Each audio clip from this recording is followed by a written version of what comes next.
ಶ್ರೀ ಗುರುಭ್ಯೋ ನಮಃ.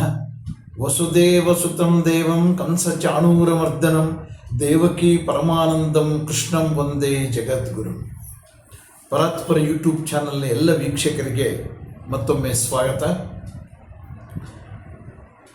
ಗುಣತ್ರಯ ವಿಭಾಗ ಯೋಗ ಅನ್ನುವಂಥ 14ನೇ ಅಧ್ಯಾಯದಲ್ಲಿ 19 ಮತ್ತು 20ನೇ ಶ್ಲೋಕಗಳಲ್ಲಿ ಗುಣಗಳ ಬಗ್ಗೆ ವರ್ಣಿಸ್ತಾ ಇದ್ದ ಭಗವಂತ ಅರ್ಜುನನಿಗೆ.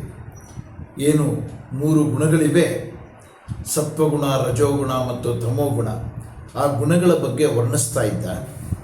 ಆ ಗುಣಗಳು ಹೇಗೆ ಮನುಷ್ಯನಿಗೆ ಸಾಕ್ಷಿ ರೂಪದಲ್ಲಿ ತಿಳ್ಕೊಳ್ಬೇಕೋ ಅವನು ನಿಜವಾದ ಸ್ವರೂಪವನ್ನು ಪಡಿತಾನೆ ಮತ್ತು ದೇಹದ ಉತ್ಪತ್ತಿಗೆ ಕಾರಣವಾಗಿರ್ತಕ್ಕಂಥ ಈ 3 ಗುಣಗಳು ಹೇಗೆ ಅವನು ಅನುಭವಿಸ್ತಾನೆ ಅನ್ನುವಂಥದ್ರ ಮೇಲೆ ಅವನು ಎಂಥವನು, ಅವನು ಗುಣಾತೀತನೋ ಅಥವಾ ಗುಣಗಳಿಗೆ ಸದಾಕಾಲ ಅಂಟಿಕೊಂಡಿರುವನೋ ಅನ್ನುವಂಥದ್ದು ಗೊತ್ತಾಗುತ್ತೆ ಅನ್ನುವಂಥ ಮಾಹಿತಿಯನ್ನು ತಿಳಿಸಿದ್ದ ಭಗವಂತ.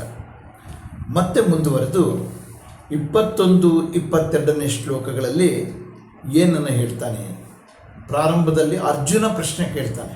ಯಾಕೆಂದರೆ ಈ ತ್ರಿಗುಣಗಳ ಬಗ್ಗೆ ಅನೇಕ ವಿಶ್ಲೇಷಣೆಗಳನ್ನು ಭಗವಂತ ಕೊಡ್ತಾ ಇದ್ದಿದ್ದರಿಂದ ಆ ಗುಣಗಳ ಬಗ್ಗೆ ಬಂದಂಥ 3 ಗುಣಗಳ ಬಗ್ಗೆ ಬಂದಂಥ ತನ್ನ ಸಂದೇಹವನ್ನು ಭಗವಂತನ ಮುಂದೆ ಅರ್ಜುನ ಇಡ್ತಾ ಇದ್ದಾನೆ. ಅರ್ಜುನ ಉವಾಚ ಕೈರ್ಲಿಂಗೈಸ್ತ್ರೀನ್ ಗುಣಾನೇತಾನ್ ಅತೀತೋ ಭವತಿ ಪ್ರಭೋ ಕಿಮಾಚಾರ ಕಥಂ ಚೈತಾನ್ ತ್ರೀನ್ ಗುಣಾನತಿ ವರ್ತತೆ ಅಂತ ಕೇಳ್ತಾ ಇದ್ದಾರೆ. ಪ್ರಶ್ನೆ ಇದು ಭಗವಂತನ ಮುಂದೆ. ಪ್ರಭು, ಈ 3 ಗುಣಗಳನ್ನು ದಾಟಿದವನ ಲಕ್ಷಣಗಳು ಏನು, ಅವನ ನಡವಳಿಕೆ ಹೇಗಿರುತ್ತೆ, ಈ 3 ಗುಣಗಳನ್ನು ದಾಟುವಂಥ ವಿಧಾನ ಯಾವುದು ಅಂತ ಕೇಳ್ತಾ ಇದ್ದಾನೆ.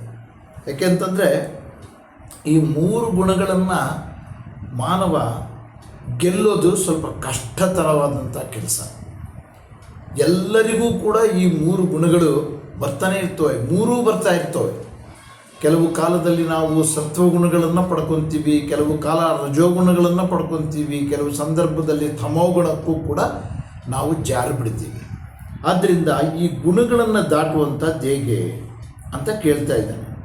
ಗುಣಾತೀತ ಮತ್ತು ಗುಣಗಳ ಮೇಲೆ ಅವಲಂಬಿತನಾಗಿರೋನು ಒಂದೇ ಥರ ಕಾಣ್ತಾ ಇರ್ತಾರೆ. ನಮಗೆ ಸಮಾಜದಲ್ಲಿ ಆ 2 ಗುಂಪಿನವರು ಒಂದೇ ರೀತಿ ಕಾಣ್ತಾ ಇರ್ತಾರೆ, ಆದರೆ ಅವರ ನಡವಳಿಕೆಗಳಲ್ಲಿ ವ್ಯತ್ಯಾಸ ಇರುತ್ತೆ. ಈ ರೀತಿ ಗುಣಗಳನ್ನು ಯಾರು ದಾಟುವಂಥ ಪ್ರಯತ್ನ ಮಾಡ್ತಾನೆ, ಅವನು ಹೇಗೆ ದಾಟ್ತಾನೆ ಅನ್ನುವಂಥ ಸಂದೇಹವನ್ನು ಭಗವಂತನ ಮುಂದೆ ಇಡ್ತಾ ಇದ್ದಾನೆ ಅರ್ಜುನ. ಆಗ ಭಗವಂತ ಹೇಳ್ತಾ ಇದ್ದಾನೆ. ಶ್ರೀ ಭಗವಾನುವಾಚ ಪ್ರಕಾಶಂಚ ಪ್ರವೃತ್ತಿಂಚ ಮೋಹಮೇವ ಚ ಪಾಂಡವ ನ ದ್ವೇಷ್ಟಿ ಸಂಪ್ರವೃತ್ತಾನಿ ನ ನಿವೃತ್ತಾನಿ ಕಾಂಕ್ಷತಿ ಅಂತ ಭಗವಂತ ಹೇಳ್ತಾ ಇದ್ದಾನೆ. ಅಂದರೆ ಹೇ ಅರ್ಜುನ, ಯಾರು ಪ್ರಕಾಶ ರೂಪವಾದಂಥ ಸತ್ವಗುಣ ಅಥವಾ ಪ್ರವೃತ್ತಿ ರೂಪವಾದಂಥ ರಜೋಗುಣ ಅಥವಾ ಮೋಹ ರೂಪವಾದಂಥ ತಮೋಗುಣ ಇವುಗಳು ಬಂದಾಗ ಅವನ್ನು ದ್ವೇಷಿಸದೆ ಅಥವಾ ಅವು ಹೊರಟು ಹೋದಾಗ ಅವನ್ನು ಬಯಸದೆ ಯಾರಿರ್ತಾನೋ ಅವನೇ ಗುಣಾತೀತ ಅಂತ ಹೇಳ್ತಾ ಇದ್ದಾನೆ ಭಗವಂತ. ಯಾವ ಗುಣಗಳನ್ನು ನಾವು ದ್ವೇಷಿಸಲೂಬಾರ್ದು, ಪ್ರೀತಿಸಲೂಬಾರ್ದು.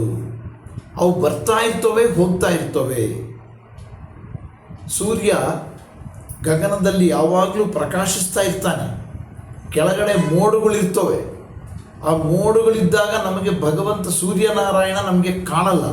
ಹಾಗಂತ ಸೂರ್ಯನ ಪ್ರಕಾಶ ಇಲ್ಲ ಅಂತ ನಾವು ಹೇಳಕ್ಕೆ ಬರಲ್ಲ.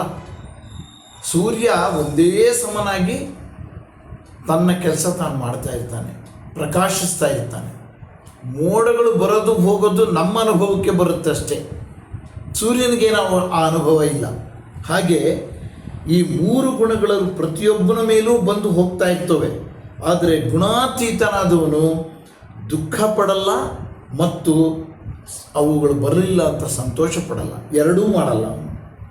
ಆದ್ದರಿಂದ ಯಾರು ಈ ಈ ಗುಣಗಳಿಗೆ ಅಂಟುಕೊಳ್ಳದೆ ಯಾವ ಗುಣಗಳು ಬಂದರೂ ಅವು ಹೊರಟೋದ್ರೂ ಒಂದೇ ರೀತಿಯಲ್ಲಿ ಸಮಭಾವದಿಂದ ಇರ್ತಾನೋ ಅವನು ಗುಣಾತೀತನಾದವನು ಅನ್ನುವಂಥ ಮಾಹಿತಿಯನ್ನು ಭಗವಂತ ಅರ್ಜುನನಿಗೆ ಹೇಳ್ದ ಅಂತ ತಿಳಿಸ್ತಾ ಇವತ್ತಿನ ಈ ವಿಡಿಯೋವನ್ನು ಮುಕ್ತಾಯ ಮಾಡ್ತೀನಿ. ನಮಸ್ಕಾರ.